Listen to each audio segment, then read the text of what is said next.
नमस्कार दोस्तों, GPG Toons में आपका स्वागत है। आज की कहानी सुनिए, हार की जीत।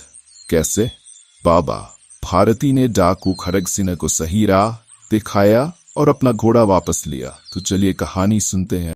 माँ को अपने बेटे, साहूकार को अपने देनदार और किसान को लहलहाते खेत देखकर जो आनंद आता है, वही आनंद बाबा भारती को अपना घोड़ा देखकर आता था।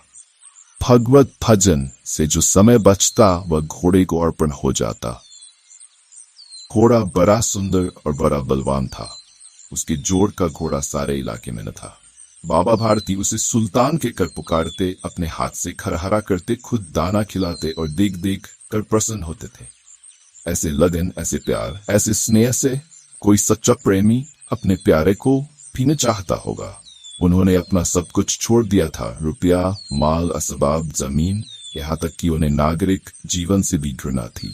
अब गांव से बाहर एक छोटे से मंदिर में रहते और भगवान का भजन करते थे, परंतु सुल्तान से बिछुड़ने की वेदना उनके लिए असह्य थी। मैं इसके बिना नहीं रह सकूंगा, उन्हें ऐसी भ्रांति सी हो गई थी। वे उसकी चाल पर लट्टू थे। कहते ऐसे चलता है जैसे मोर घन घटा को देखकर नाच रहा हो। गांव के लोग इस प्रेम को देखकर चकित थे। कभी कभी कन खियों से इशारे भी करते थे, परंतु बाबा भारती को इसकी परवाह न थी। जब तक संध्या समय सुल्तान पर चढ़कर 8-10 मील का चक्कर न लगा लेते, उन्हें चैन न आता। खड़ग सिंह उस इलाके का प्रसिद्ध डाकू था। लोग उसका नाम सुनकर कांपते थे।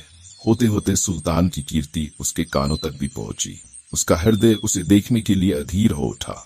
वह एक दिन दोपहर के समय बाबा भारती के पास पहुंचा और नमस्कार करके बैठ गया।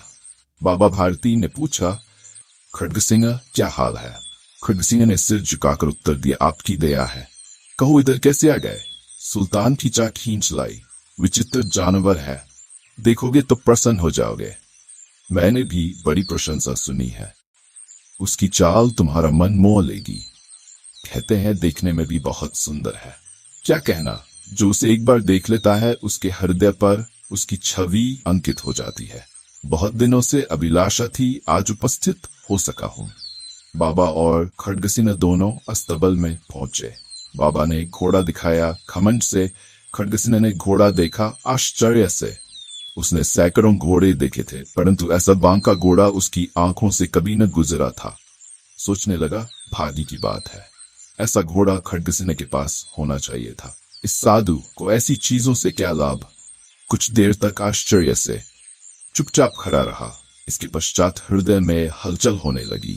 बालकों की सी अधीरता से बोला, परंतु बाबा जी इसकी चाल न देखी तो क्या? बाबा जी भी मनुष्य ही थे। अपनी वस्तु की प्रशंसा दूसरे के मुख से सुनने के बाद उनका हृदय अधीर हो गया। घोड़े को खोलकर बाहर लाए और उसकी पीठ पर हाथ फेरने लगे। एकाएक उछकर सवार हो गए। घोड़ा वायु वेग से उड़ने लगा। उसकी चाल देखकर, उसकी गति देखकर खड़ग सिंह के हृदय पर सांप लौट गया। वह डाकू था और जो वस्तु पसंद आ जाए उस पर अपना अधिकार समझता था। उसके पास बाहुबल था और आदमी भी। जाते जाते उसने कहा, बाबा जी मैं ये घोड़ा आपके पास न रहने दूंगा। बाबा भारती डर गए। अब उन्हें रात को नींद न आती थी। सारी रात अस्तबल की रखवाली में कटने लगी। प्रतिक्षण खड़ग सिंह का भय लगा रहता, परंतु कई मास बीत गए और वह न आया। यहाँ तक कि बाबा भारती कुछ लापरवाह हो गए और इस भय को स्वप्न के भय की मिथ्या समझने लगे। संध्या का समय था। बाबा भारती सुल्तान की पीठ पर सवार हो गुम। इस समय उनकी आंखों में चमक थी, मुख पर प्रसन्नता। कभी घोड़े के शरीर को देखते, कभी उसके रंग को, और मन में फूले न समाते थे। सहसा एक ओर से आवाज आई, ओ बाबा इस कंगले की सुनते जाना। आवाज में करुणा थी। बाबा ने घोड़े को रोक लिया। देखा एक अपाहिज वृक्ष की छाया में पड़ा कराह रहा है। बोले, क्यों, तुम्हें क्या कष्ट है? अपाहिज ने हाथ जोड़कर कहा, बाबा मैं दुखियारा हूं, मुझ पर दया करो। रामावाला यहाँ से 3 मील है, मुझे वहां जाना है। घोड़े पर चढ़ा लो, परमात्मा भला करेगा। वहां तुम्हारा कौन है? दुर्गादत्त वैद्य का नाम आपने सुना होगा, मैं उनका सौतेला भाई हूं। बाबा भारती ने घोड़े से उतरकर अपाहिज को घोड़े पर सवार किया। उसकी लगाम पकड़कर धीरे धीरे चलने लगे। सहसा उन्हें एक झटका सा लगा और लगाम हाथ से छूट गई। उनके आश्चर्य का ठिकाना न रहा। जब उन्होंने देखा कि अपाहिज घोड़े की पीठ पर तनकर बैठा है और घोड़े को दौड़ाए लिए जा रहा है, उनके मुख से भय, विस्मय और निराशा से मिली हुई चीख निकल गई। वह डाकू खड्ग सिंह था। बाबा भारती कुछ देर तक चुप रहे और कुछ समय पश्चात कुछ निश्चय करके पूरे बल से चिल्लाकर बोले, जरा ठहर जाओ। खड्ग सिंह ने यह आवाज सुनकर घोड़ा रोक लिया और उसकी गर्दन पर प्यार से हाथ फेरते हुए कहा, बाबा जी, ये घोड़ा अब न दूंगा। परंतु एक बात सुनते जाओ। खड्ग सिंह ने ठहर गया।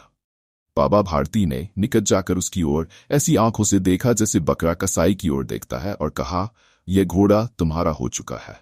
मैं तुमसे इसे वापस करने के लिए न कहूंगा, परंतु खड्ग सिंह केवल एक प्रार्थना करता हूं, इसे अस्वीकार न करना, नहीं तो मेरा दिल टूट जाएगा।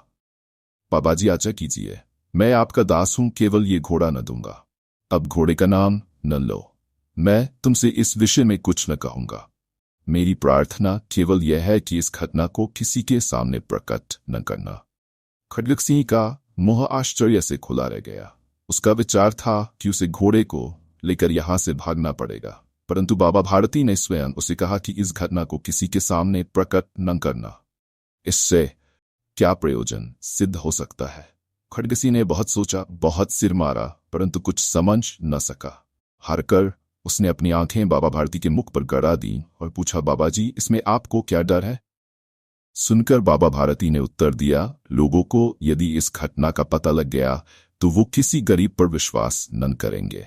और ये कहते कहते उन्होंने सुल्तान की ओर से इस तरह मुंह मोड़ लिया जैसे उनका उससे कभी कोई संबंध ही न रहा हो। बाबा भारती चले गए, परंतु उनके शब्द खड्ग सिंह के कानों में उसी प्रकार गूंज रहे थे। सोचता था, कैसे ऊंचे विचार है, कैसा पवित्र भाव है। उन्हें इस घोड़े से प्रेम था। इसे देखकर उनका मुख फूल की तरह खिल जाता था। कहते थे, इसके बिना मैं रह न सकूंगा।